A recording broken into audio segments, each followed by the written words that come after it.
ഏതൊക്കെ വഴിയില എന്നെ തോപ്പിക്കാൻ പറ്റുക നോക്കി നടക്കുക അല്ലടാ. എന്താ അറിയാത്തതിനെ പോലെ നീ എന്നെ അറിയില്ലല്ലേ? മനസ്സിലാക്കാതെ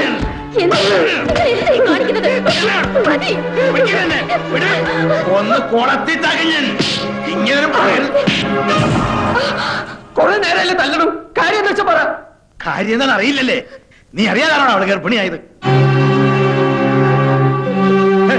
ചില്ലിക്കാശിന് വകയില്ലാതെ ഇപ്പോഴും തന്തയുടെ ചെലവിൽ കഴിയുന്ന തന്തയാൻ പോന്നു.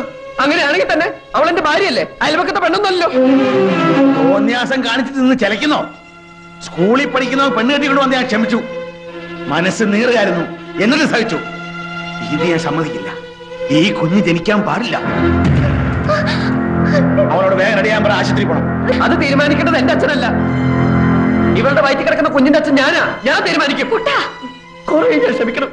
ഇത് പറ്റില്ല. എന്റെ കുഞ്ഞിനെ കൊല്ലണോ വളർത്തണോ എന്ന് തീരുമാനിക്കേണ്ടത് ഞാനാ, നിങ്ങളല്ല. എന്റെ കൺമുമ്പിൽ കണ്ടുപോലും എന്റെ വീടാ.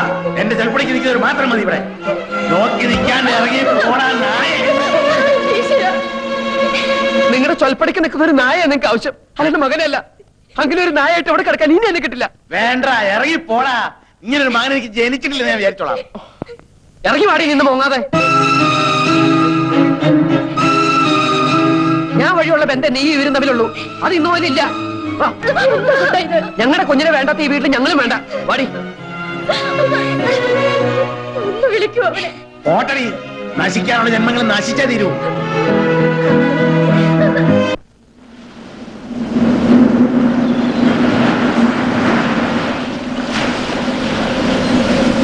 ദേഷ്യപ്പെടില്ലെങ്കിൽ ഞാനൊരു കാര്യം പറയട്ടെ. നമുക്ക് എന്റെ വീട്ടിലേക്ക് പോയാലോ? കുട്ടേട്ടന് എന്തെങ്കിലും ഒരു ജോലി കിട്ടണവരെ നമുക്ക് അവിടെ താമസിക്കാം. എന്നിട്ട് വേണം അച്ഛന് കൈകൊട്ടിച്ചിരിക്കാൻ. സ്വന്തം വീട്ടിൽ നിന്ന് വഴക്കിട്ടിറങ്ങിയ അഭിമാനി അച്ഛൻ വീടിന്റെ അടുക്കളയിലെ താമസം എന്ന് പറയിപ്പിക്കാൻ. അതിന് എന്നെ കിട്ടൊന്നുമില്ല. വാശിയുള്ള അച്ഛന്റെ മോൻ തന്നെ ഞാനും. ഇപ്പൊ എന്റെ മനസ്സിൽ ഒന്ന് മാത്രമേ ഉള്ളൂ. രാത്രിയാവുന്നതിന് മുമ്പ് നിന്നെ സുരക്ഷിതമായ സ്ഥലത്താക്കുക. എവിടെ? ഇവിടെ അടുത്ത് കന്യാസ്ത്രീകൾ നടത്തുന്ന ഒരു വർക്കിംഗ് വിമൻസ് ഹോസ്റ്റലുണ്ട്. അവിടെ നീ സേഫ് ആയിരിക്കും. അതിന് ജോലിയുള്ളവർക്കല്ലേ അവിടെ അഡ്മിഷൻ കിട്ടൂ. അതിനൊക്കെ പരിഹാരം ഉണ്ടാക്കാം.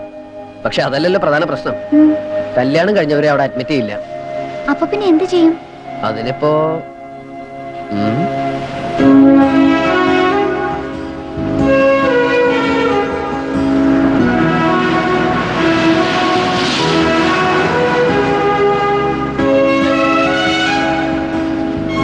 ഇന്നു മുതൽ ഹോസ്റ്റൽ ജീവിതം കഴിയുന്നവരെ ഭൂമിയിലെ മാലാഖമാരായ കന്യാസ്ത്രീകൾക്ക് മുമ്പിൽ ഈ മാലു എന്റെ സഹോദരിയും ഞാൻ നിന്റെ സഹോദരനുമാവുന്നു.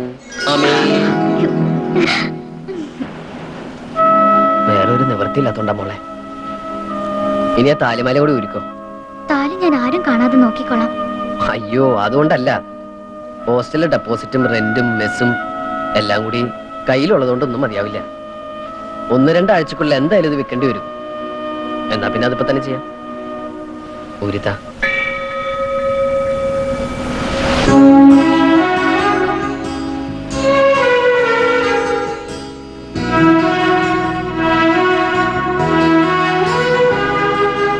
പരീക്ഷയിൽ ജയിക്കാൻ അമ്മ സരസ്വതിയുടെ അമ്പലത്തിൽ നിന്ന് പൂജിച്ച് കെട്ടിത്തന്ന ചരടാ ഇത്. താലി ചരടാക്കാം. അന്ന് കല്യാണത്തിന് താലി കിട്ടിയതൊന്നും എനിക്ക് ഓർമ്മയില്ല. ഇന്ന് മനസ്സമാധാനത്തോടെ ഈ ശുഭമുഹൂർത്തത്തിൽ കടലമ്മയെ സാക്ഷി നിർത്തി ഓമനക്കുട്ടൻ മാലുവിന്റെ കഴുത്തിൽ താലി കെട്ടുന്നു.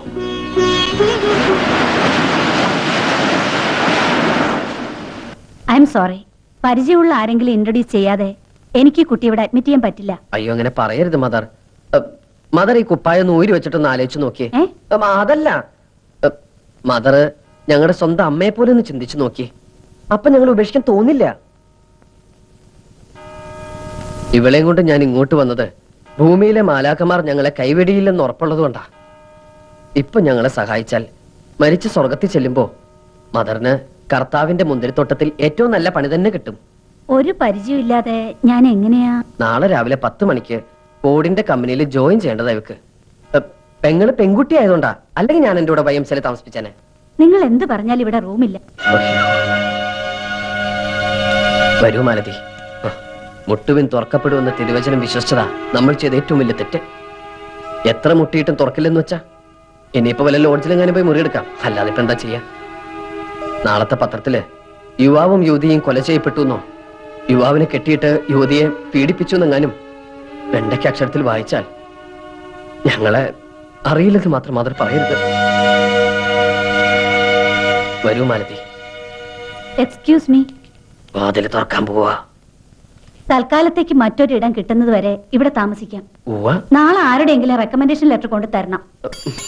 ലെറ്റർ ഞാൻ എത്ര വേണേലും കൊണ്ടുതരാം സിസ്റ്റർ. ആ സിസ്റ്റർ, ഈ കുട്ടിയെ വാസന്തിയുടെ മുറിയിലേക്ക് കൊണ്ടാക്കിക്കോളൂ. വരൂ. പൊക്കോ, ധൈര്യമായിട്ട് പൊക്കോ. ഏട്ടൻ നാളെ രാവിലെ വരാം.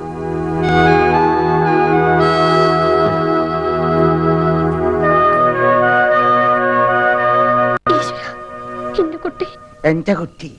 ഏത് കുട്ടി? എനിക്കില്ലാത്ത മോൻ നിനക്കെന്തിനടി? എന്റെ മോഹത്ത് ആറ്റത്തിപ്പിടി ഇവിടെ ഇറങ്ങിപ്പോയൻ അവൻ എന്റെ മോനല്ല, ശത്രുവാണ്, ആജന്മ ശത്രു. അവൻ എവിടെയെങ്കിലും പോയി തൊലട്ടെ. തൊലയാൻ പോണത് നിങ്ങളാ. കുടുംബവും കുട്ടികളൊന്നും ഇല്ലെങ്കിലും അച്ഛനും മക്കളും പരസ്പരം എങ്ങനെയാ മനസ്സിലാക്കേണ്ടതെന്ന് ബഹുമാനിക്കേണ്ടതെന്ന് എനിക്കും അറിയാം. തന്റെ മക്കൾ തന്നോളമായാൽ താനെന്ന് വിളിക്കണമെന്ന പ്രമാണം. ഒരു നല്ല വാക്ക് ഇന്നുവരെ അവനോട് പറഞ്ഞിട്ടുണ്ടോ? പരിഹാസത്തോടെയല്ല താൻ ഇന്നുവരെ അവന്റെ മുഖത്ത് നോക്കിയിട്ടുണ്ടോ? അവനും തന്നെ പോലെ ഒരാണാ. അവന്റെ മൂക്കിന് താഴെയുള്ളത് മീശ തന്നെയാ. അത് വളരെ നല്ല കാര്യമല്ലേ? ആ മീശയും പിടിച്ചോണ്ട് കാലം മുഴുവൻ ജീവിക്കാമല്ലോ. പെങ്കോന്തൻ. തനിക്കറിയില്ല കൈമളെ, അവനെ പറ്റി ഒരുപാട് സ്വപ്നങ്ങൾ കണ്ടവനാ ഞാൻ. കുറേയേറെ ആഗ്രഹങ്ങൾ എനിക്കുണ്ടായിരുന്നു. എല്ലാ തന്തമാരും അങ്ങനെ തന്നെയാണോ? താൻ പൂങ്കിനാവ് കണ്ടെന്ന് ആഗ്രഹിച്ചു, അതൊക്കെ അവന്റെ തെറ്റാണോ? എന്റെ തെറ്റാ, എല്ലാം എന്റെ തെറ്റാ. ഇയാളൊരു കാര്യം പറയുമ്പോ ഇങ്ങനെ ഒറ്റ ഇരട്ടയും പറഞ്ഞിരിക്കാണ്ട് മാഷെങ്കിലും പോയി അന്വേഷിക്കണുണ്ടോ? പെറ്റ വയറിനെ അതിന്റെ ദണ്ണ അറിയൂ. മിണ്ടിപ്പോരുത്. എഴുതി തള്ളിതാ ഞാൻ അവനെ. ഓട്ടെ. എവിടെ പോകാനാ? ചെമ്മീൻ തുള്ളിയാ ചട്ടി വരെ. ആ പെണ്ണിന്റെ കയ്യിലും കഴുത്തിലും ഉള്ളത് വിറ്റോ പണയം വെച്ചോ നിന്ന് കഴിയുമ്പോ കോടിച്ചി പട്ടിയെ പോലെ കയറി വരും അവൻ. അതെനിക്ക് ഉറപ്പാ. ഇന്നല്ലെങ്കിൽ നാളെ ഞാനത് കാണും. അവന്റെ തന്തയാ പറയുന്നേ. ആ തന്തയുടെ മോൻ തന്നെ അവനും. ജീവിക്കാൻ നിവൃത്തിയില്ലാതെ വന്നാൽ ഒരു കൊടിച്ചിപ്പട്ടിയെ പോലെ തന്റെ മുന്നിൽ വരണേലും ഭേദം ഒരു മുഴം കയറില്ല ജീവനം ഒടുക്കിയാ മതിയെന്ന് അവർക്ക് തോന്നിയാലോ?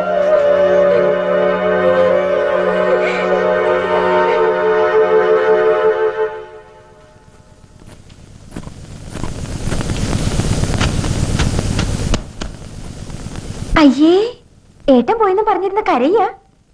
നാളെ ഫോർഡ് കമ്പനിയിൽ ജോയിൻ ചെയ്യേണ്ട ആളല്ലേ? നാണക്കേടാണ് കേട്ടോ. ദേ, ഈ പറയണ ഏട്ടനൊരു പെണ്ണ് കെട്ടട്ടെ, അപ്പൊ കാണാം ഈ പെങ്ങളെ തിരിഞ്ഞു നോക്കൂടില്ല. താൻ വെറുതെ അതും ഇതും ആലോചിച്ച് ഉറക്കം കളയാതെ കിടക്കാൻ നോക്ക്. Good night.